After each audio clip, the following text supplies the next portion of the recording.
Good morning. This is the lecture to make up for, or the recording to make up for the lecture that I missed yesterday on Monday, November 1st. We're beginning chapter 3. And so I'm going to give you a little bit of overview of the beginning of chapter 3. You have some homework that was due Monday, so I'm going to discuss some of that. And if you have questions, please email me and I'll send out the solution too. And the other is previewing homework that you'll have due tomorrow on the simple harmonic oscillator. So if you'll recall, we begin the central equation for us in this course is the time-dependent Schrodinger equation in one dimension.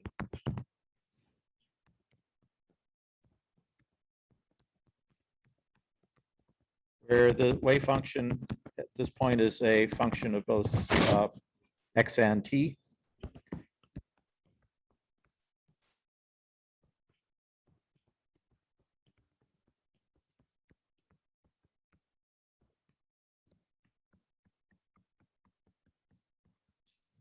And we frequently will make use of the specification of looking for pure mode, where there's a specific time dependence that's assumed, a single frequency, omega, that's factored out, simple time dependence that's factored out from the wave function. And this leads to the time independent Schrodinger equation, which is simpler to solve. And this will then the solutions to this time independent Schrodinger equation will then provide us by superposition can provide solutions to the time dependent Schrodinger equation. And so throughout this chapter then we're pretty much looking at the time independent Schrodinger equation as easier to solve than the time dependent Schrodinger equation. And the energy specified here is related to the frequency. Okay, now there's two types of such problems. There is scattering and bound state. We've worked examples of both of these already.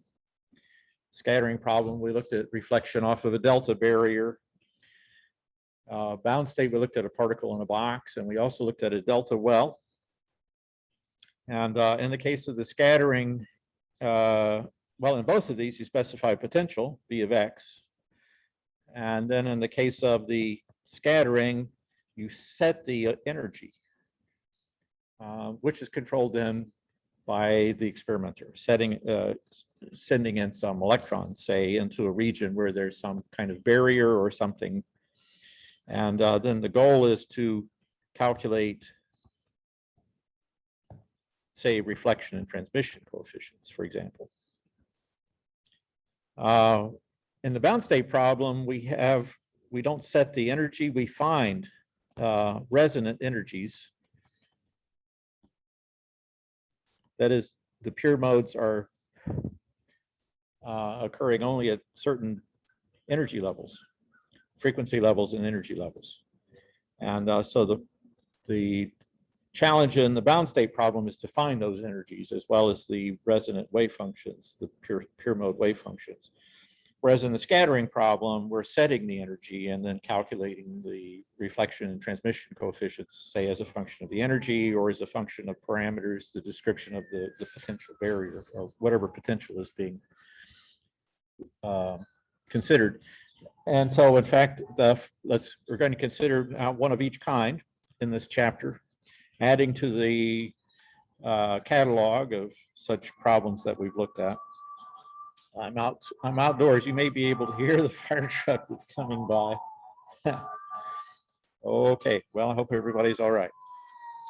Okay, so one of the scattering problems that we're going to look at in this chapter then is a very classic barrier problem. So we set the potential energy, looks like this function, as a function of x. So let's put I think he puts the coordinate system, defines the X to be at the left side of the box, and then the box has some width A and some height V naught. And as I said, we're going to specify the energy level on this. And so the energy will be corresponding to the energy of the incoming electrons. If the energy is below the barrier height, then classically we would expect complete reflection. Whereas if the energy is above the barrier, V naught, then we would expect all particles to make it across. Because of the guiding wave structure, though, that's involved in this, this is not going to happen in this case. So we'll look at these two cases. Energy is less than the barrier height, and the energy is greater than the barrier height. You could treat them all in at the same time, but it's I think a little bit better if we consider these two different cases separately, so you can see how it works. And but in the case of the energy being below the barrier height, we'll find in fact that there's going to be some probability to make it through, and this is called tunneling. This is the quantum tunneling example that's often referred to, and we'll investigate the nature of this tunneling. Then the other case where the energy is above the barrier height, we actually get some reflection. And this is not one that's often singled out as being a quantum effect, but it is. That there will be some reflection, even though energetically all the particles should be able to make it across. So we'll focus on this first case because it's so classic, but you should be able to do both of them. And so in this example, then, there are three regions. And I'm going to change colors on my pen here. Let's see I forgot how to do that.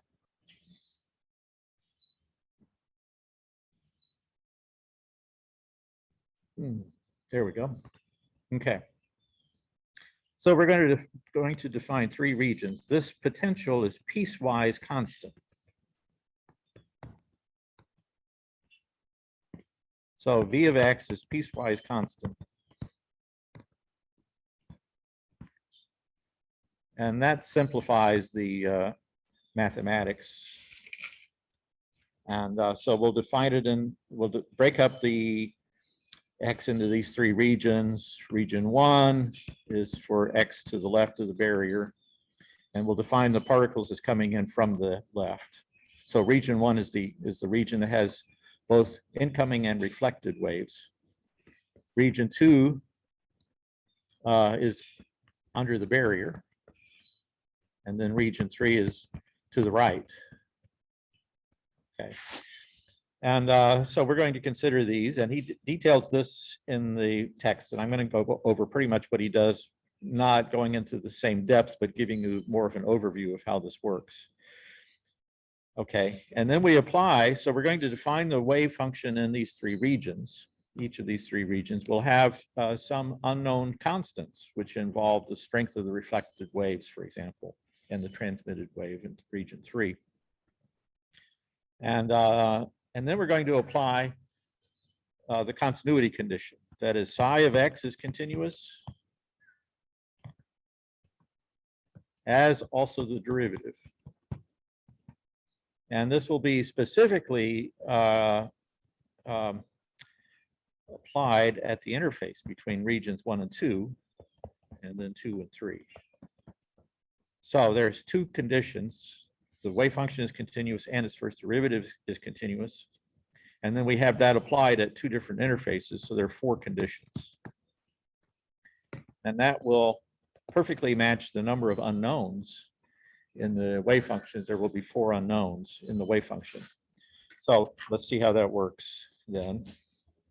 Whoop, not the right one. There we go. So in region 1, going back to the plot here, we're in region 1, we have an incoming wave. And the energy is positive. So this is a plane wave coming in. It's a well-defined energy, so it's a plane wave. For a free particle, the pure mode is a plane wave. We have an incoming wave, and then we have a reflected wave.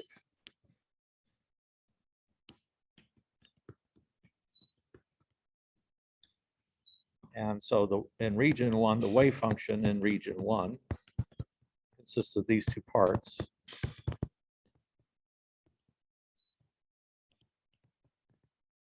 Okay, in this, I'm going to retake K to be positive, and so this is the right traveling.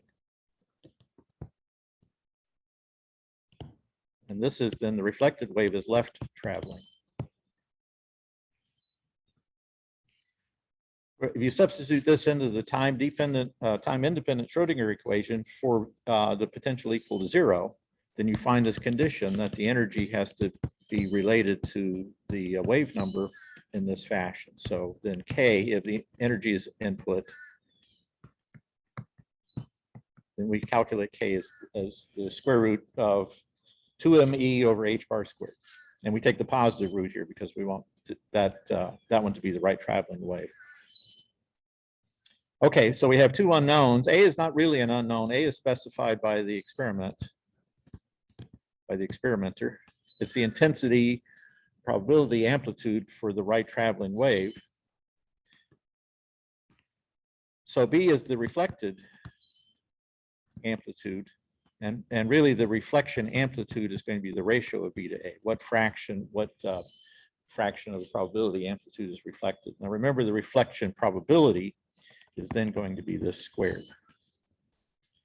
And so that's one of the things that we're going to be wanting to find is this ratio B to A, and the magnitude squared of that is the reflection coefficient. And this is going to be a function of energy and the barrier height and the barrier width.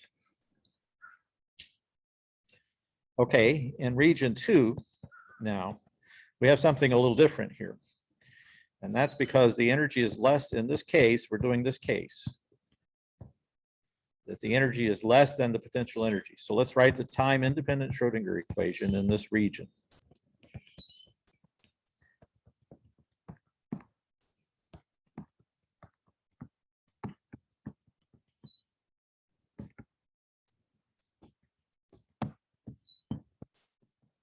So again, the potential is piecewise constant. So in this region, V is just equal to V naught inside of that region. And so let's collect terms here. And this is where something a little different is going to happen than has happened before. So I'm going to collect some terms. I'm going to bring things over. So I'm going to get E minus V naught. And then I'm going to get minus 2m over h bar squared psi in region 2 is equal to the second derivative psi in region 1. And notice that E is less than V naught. So I'm going to rewrite this to make everything positive here.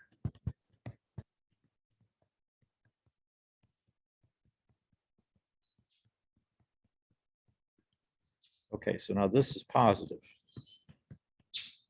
Now this is different than what we had in region 1. In region 1, V naught is 0, and this constant on the left-hand side is negative. And that's what usually happens when we have, for example, the complex exponential. Let's look at, for example, something like e to the ikx. Let's substitute this into the time-dependent Schrodinger equation. Let's take two derivatives of this, and then we get minus k squared times e to the ikx. So the second derivative of that plane wave gives you a negative out front.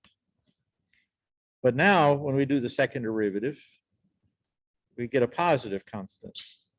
So instead of having a complex exponential, which is oscillatory, we'll have an exponential rather, which is of this form, e to the bx. And when we take the second derivative, where b is real, then this is b squared e to the bx. So now this is positive, this is negative, and this is positive. And that's what we need on the left-hand side here. We need this. And so the solutions to this equation involve real exponentials. That is, exponentials with real arguments.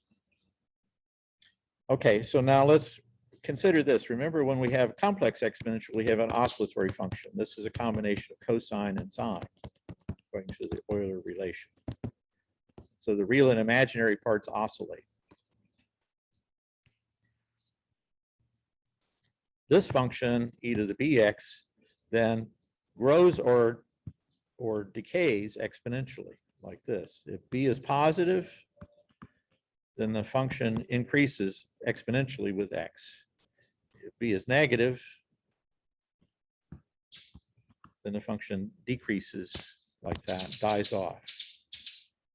Make sure that you can see the difference between the two.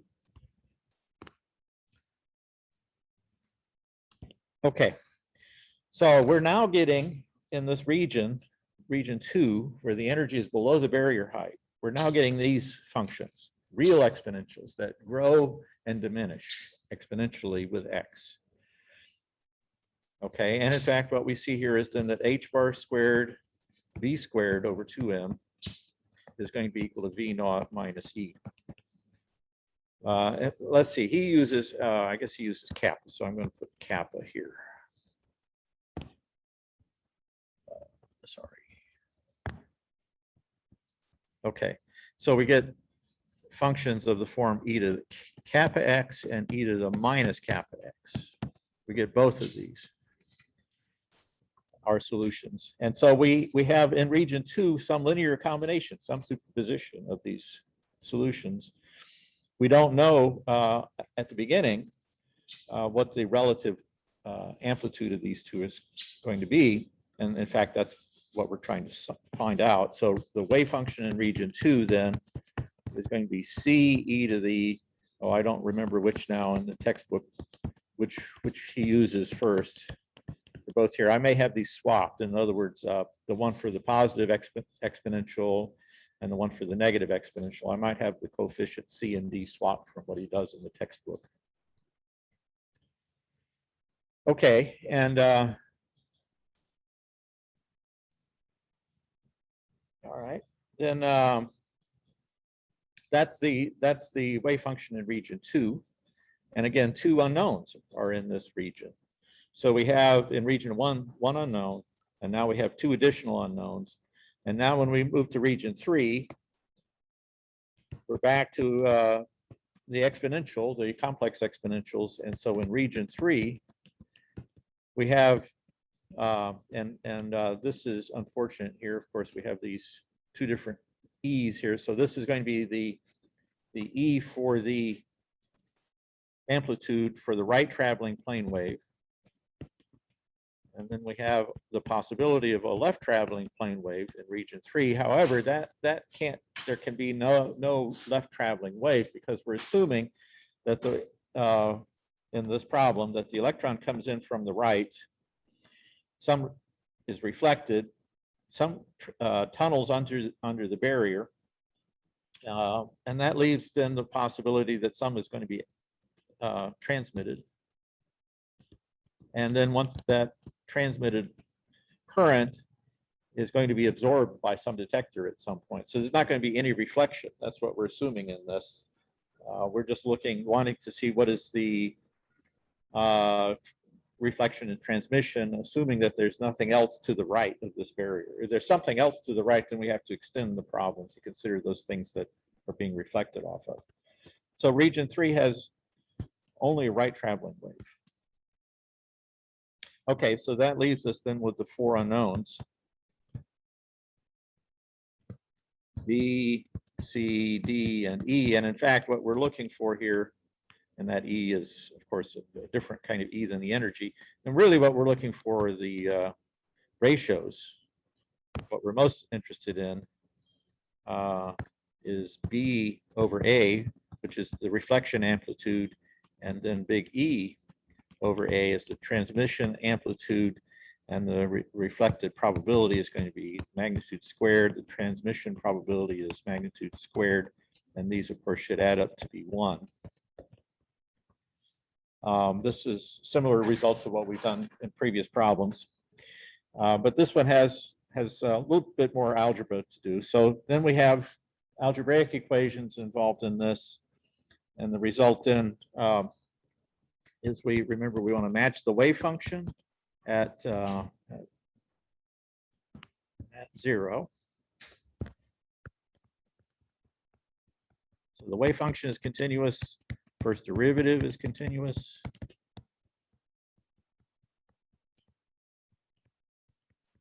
And then at the right-hand side, between regions 2 and 3, same conditions.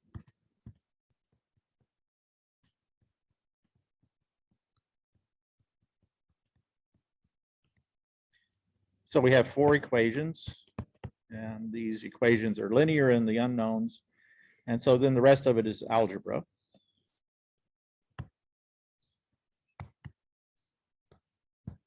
To get the reflection and transmission coefficients. Okay, so the new thing that's different here is what happens in region 2. We have these real exponentials that grow and decay.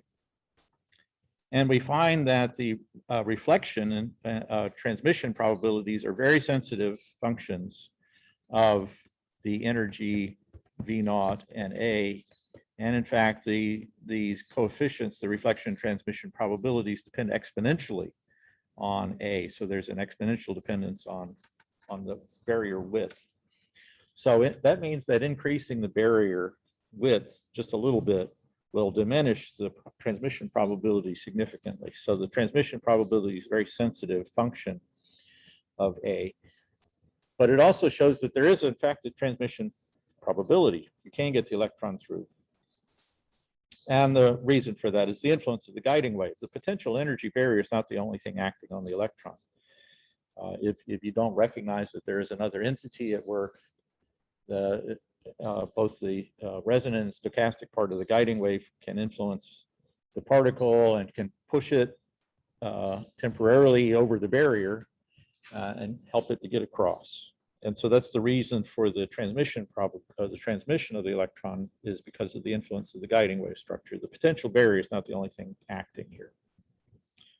Okay, so this is all in the text. I just wanted to go over it to help clarify things. And of course, you should look at the solution to the homework, but it's also pretty much spelled out in the textbook, and go over this as well. So I hope this helps. Now, the second thing I want to do here is the second problem is the bound state problem. We're going to do a bound state problem, and this is a very classic bound state problem. The particle in a box is pretty easy. That's a classic bound state problem. When I'm classic, I mean it's just you see it in all the textbooks. People refer to these solutions. Another bound state problem that you see a lot is the next one we're going to consider here is the simple harmonic oscillator again.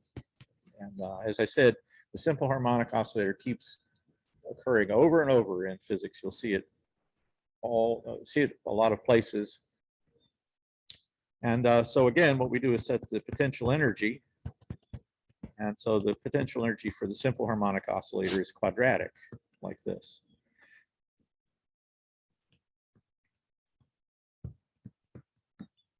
So this is not piecewise constant. We're going to have to figure out how to solve now the time-independent Schrodinger equation here. Is going to be a little different approach, and it's also a bound state problem. But it's not as easy as the particle in a box because the potential isn't constant over some region, which made it easy to solve the particle in the box. So to remind you, the force associated with the potential is the negative derivative of the potential energy.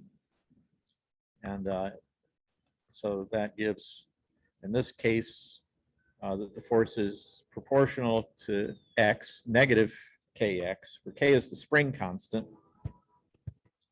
not to be confused with the wave number in other problems. So there's not a wave number in this problem, not explicitly anyway. K here is the spring constant. Don't be confused by that. So again, the meanings of symbols often very fluid, and they have to be defined by whoever's writing the equations. And so don't be confused that the same letter is used in different circumstances. You have to understand from the context what the meaning of the symbol is, and it should be spelled out for you if there's any ambiguity. Okay, so this is Hooke's law. And so you can't, I mean, Hooke's law was originally devised for a particle on a spring, but of course, in this case, we don't have an electron on a spring.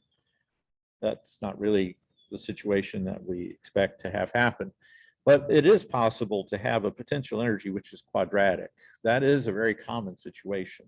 And so this is something that is going to be used a lot, even though it's not really a spring. So the spring constant then could be thought of as the second derivative of the potential energy. gives you the spring constant. So it's the curvature of the potential energy, and that's the thing that's important here. And the curvature is the same everywhere. The potential energy is quadratic everywhere. And so it turns out that this sort of situation where you have kind of a quadratic potential is seen in a lot of cases. Wherever there's a minimum in the potential energy, you can get some kind of solution that looks like what we're going to be seeing here in the harmonic oscillator, or at least approximately. And so this is used quite a bit. And so I want to introduce you then to this. He has a kind of algebraic solution to this, which is very elegant, very pretty. So he doesn't actually use the standard techniques for solving the differential equation. It uses a very simple and elegant approach. The end result, though, is very simple. So remember then for the classical simple harmonic oscillator, we have this differential equation to solve.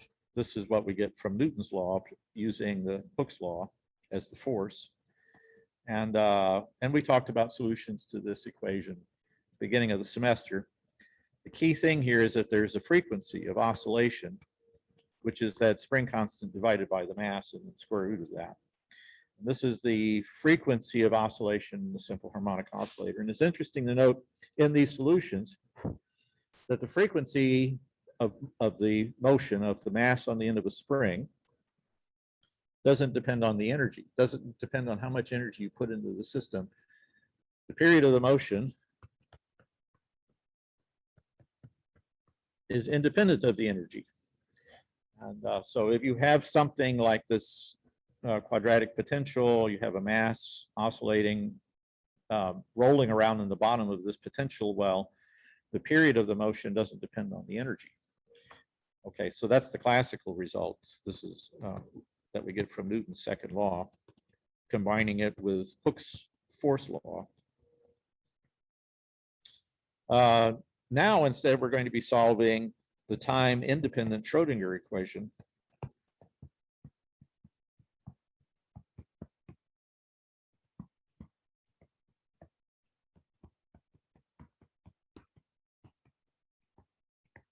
And this presents a special challenge here, this extra term here, where the potential has an x squared. So we have an x squared times the wave function. That's a special challenge. That's something new here. Okay, and we require this wave function to have a finite total probability. So in other words, remember that the probability then is given by this, by psi of x squared. And it should be true then that if we integrate this probability from minus infinity to plus infinity, that we can establish a constant for the wave function such that this interval gives 1. So anyway, it turns out that there are only certain solutions that solutions that will solve this equation with this condition. And he spells them out in the book. In general, again, there's an index in a quantum number.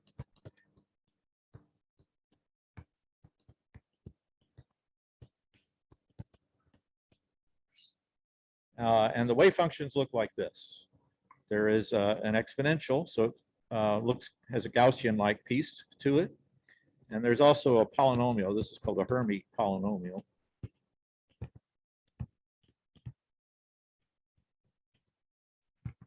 Of order n.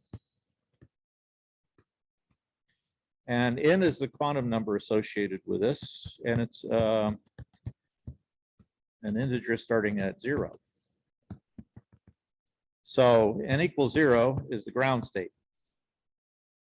And that's associated with a Hermite polynomial of order 0, which is just a constant. So the ground state is just a constant, some constant times an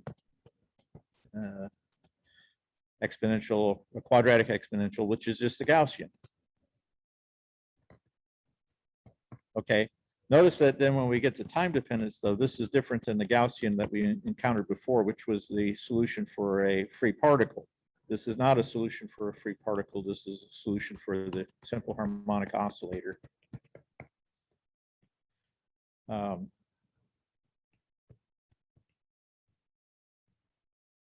Yeah, okay, that's right. There's I have to be careful here. Let's see.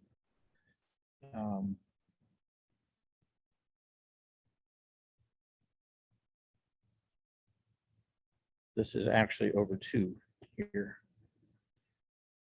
where omega 0 is defined here.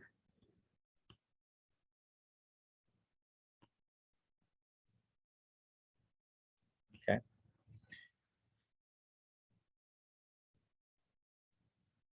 Okay, then the next state, the first excited state.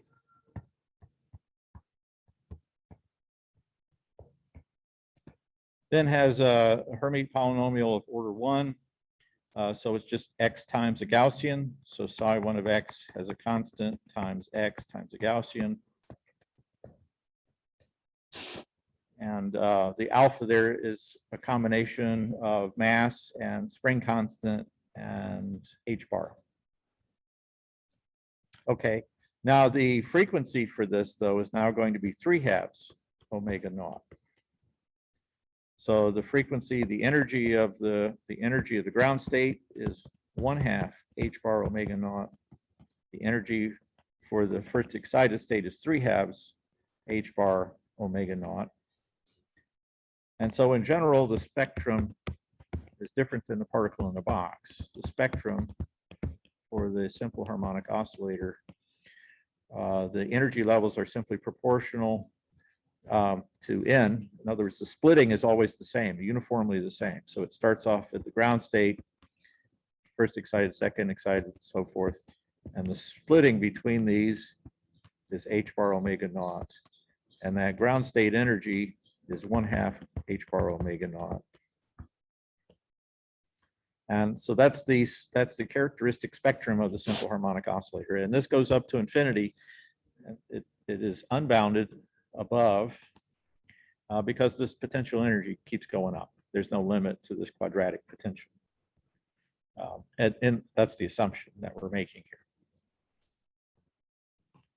Okay, so these wave functions are detailed in the textbook, and so you should study those. And of course, you've got homework related to that.